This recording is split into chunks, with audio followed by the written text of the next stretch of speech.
Lok Sabha speaker ఓం బిర్లాపై విపక్షాలు అవిశ్వాస తీర్మానం నోటీసులు ఇచ్చాయి. స్పీకర్ను పదవి నుంచి తొలగించేలా తీర్మానం ప్రవేశపెట్టేందుకు లోక్సభ సెక్రటరీ జనరల్కు కాంగ్రెస్ పార్టీ నోటీసు ఇచ్చింది.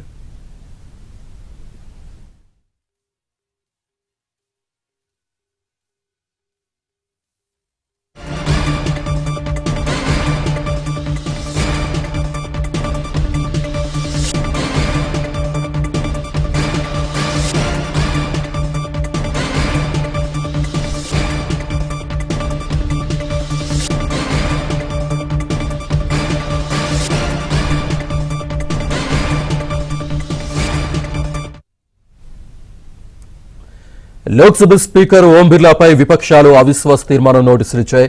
స్పీకర్ను పదవి నుంచి తొలగించేలా తీర్మానం ప్రవేశపెట్టేందుకు లోక్సభ సెక్రటరీ జనరల్కు కాంగ్రెస్ పార్టీ నోటీసు ఇచ్చింది. పూర్తి డీటెయిల్స్ మా ఢిల్లీ బ్యూరో చీఫ్ కృష్ణ అందిస్తారు. కృష్ణ,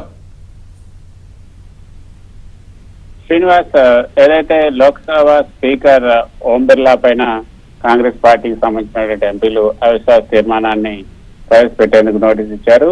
స్పీకర్ గా ఓం బిర్లా పైన మాకు నమ్మకం లేదంటూ ఆ యొక్క నోటీస్ లో పేర్కొన్నారు. అంతేకాకుండా సభను బీజేపీకి అనుకూలంగా నడుపుతున్నారు, విపక్షం మాట్లాడితే మైకులు ఆఫ్ చేస్తున్నారు, ప్రశ్నలు అడగనివ్వకపోవడం, అదేవిధంగా కీలక అంశాలపై చర్చకు అవకాశం ఇవ్వకుండా విపక్ష ఎంపీలను కూడా సస్పెండ్ చేశారు.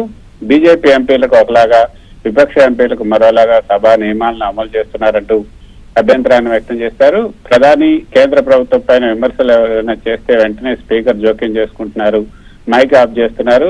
కాబట్టి స్పీకర్ పైన అవిశ్వాస తీర్మానం పెట్టాలని తాము భావిస్తున్నట్లుగా 119 మంది ఎంపీలు ఈ సంతకాలు పెట్టి ఒక నోటీస్ ఇచ్చారు.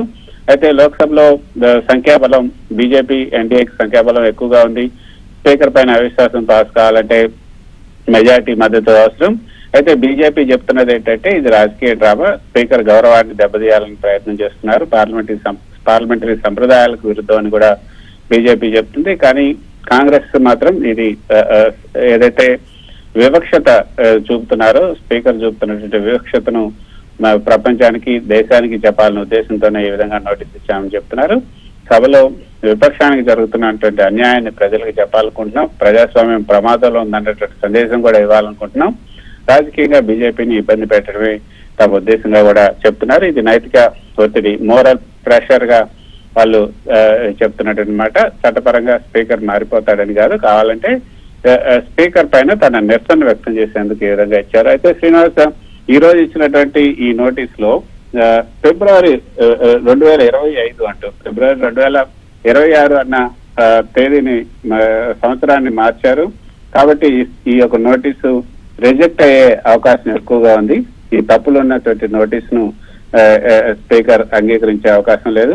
మరి కావాలని చేశారా లేకపోతే ఎందుకు చేశారన్నది కూడా తెలీదు. 3 చోట్ల ఈ నోటీస్ లో చాలా చోట్ల ఈ సంఘటన ఏదైతే జరిగిందో 2వ తారీఖు ఫిబ్రవరి 2వ తారీఖున రాహుల్ గాంధీని అనుమతించలేదు, 3వ తారీఖున మెంబర్స్ ని సస్పెండ్ చేశారు, తర్వాత మిగతా పార్టీలకు సంబంధించిన వాళ్ళని కూడా అలౌ చేశారంటూ 2, 3 ఫిబ్రవరి 2, ఫిబ్రవరి 3, ఫిబ్రవరి 4 అంటూ వేస్తూ ఫిబ్రవరి 2025 అవుతాను గత సంవత్సరం డేట్ వేయడం జరిగింది. సో దీన్ని తప్పుగా చూపించి ఈ యొక్క నోటీస్ ను రిజెక్ట్ చేసే అవకాశం ఉంది. Srinivas. Right Krishna, thank you.